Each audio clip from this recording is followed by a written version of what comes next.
শাহবাগ থানার বেআইনি রায় ও জালিয়াতি মামলায় সাবেক প্রধান বিচারপতি এবিএম খায়রুল হককে 7 দিনের রিমান্ড মঞ্জুর করেছে আদালত। আজ সকালে এই আদেশ দেন মেট্রোপলিটন ম্যাজিস্ট্রেট আদালত ঢাকার অতিরিক্ত মুখ্য মহানগর হাকিম মোহাম্মদ সানাউল্লাহ। বিষয়টি নিশ্চিত করেছেন রাষ্ট্রপক্ষের আইনজীবী শামসুদ্দোহা সুমন। মামলার অভিযোগ থেকে জানা যায়, 2012 সালে অবৈধ সংবিধানের 13তম সংশোধনী রায় লিখেন প্রধান সাবেক বিচারপতি এবিএম খায়রুল হক, যেখানে স্বাক্ষর করেন তৎকালীন বিচারপতি মোহাম্মদ মোজাম্মেল হোসেন, বিচারপতি সুরেন্দ্র কুমার সিনহা, বিচারপতি সৈয়দ মাহমুদ হোসেন। তারা প্রত্যেকগণ লোভের বশবর্তী হয়ে দুর্নীতিমূলক ও বিদ্বেষাত্মক এবং বেআইনিভাবে রায় প্রদান করা সহ অসত্য জালিয়াতি সৃষ্টি করেছিল বলে অভিযোগ রয়েছে। হওয়ার জন্য উনি দায়ী ছিলেন এবং আইনাগর তৈরি হওয়া 5ই আগস্ট পর্যন্ত যে যতগুলো হয়েছে, ছাত্র হয়েছে, সব ওনার বদলতে আমরা বিজ্ঞপ্ত বলছি।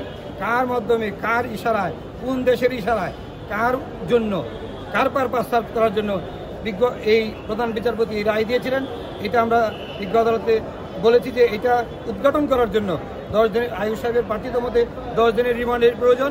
বিজ্ঞ আদালত আমাদের কথা শুনেন, সন্তুষ্ট হয়ে এবিএম খায়রুল হককে 7 দিনের রিমান্ড মঞ্জুর করেন। আয়ুষ সাহেবের কাছে 7 দিন রিমান্ড মঞ্জুর করে আয়ুষ সাহেবের হাত করে দেন।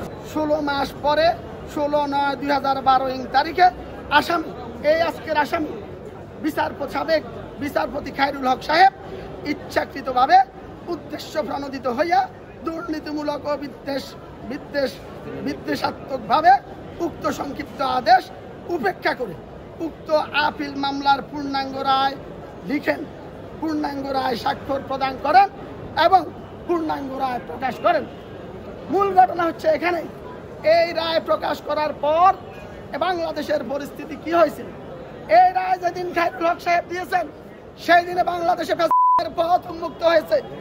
আমরা বলেছি মাননীয় আদালত, এই রায়ের মাধ্যমে বাংলাদেশের গণতন্ত্র ধ্বংস হয়েছে, কায়েম হয়েছে, হাসিনার মনোভাব পরিপূর্ণভাবে মানুষের সামনে বিশ্ববাসীর দরবারে বিকাশ লাভ করেছে।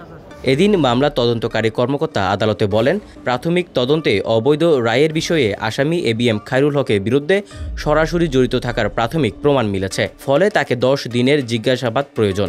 রিমান্ড নিলে সংবিধানের 13তম সংশোধনী বাতিলের রায়ের বিষয়ে এবং মামলার ঘটনার সাথে সম্পৃক্ত অন্যান্য ব্যক্তিদের বিষয়ে তথ্য উদ্ধার করা সম্ভব হবে।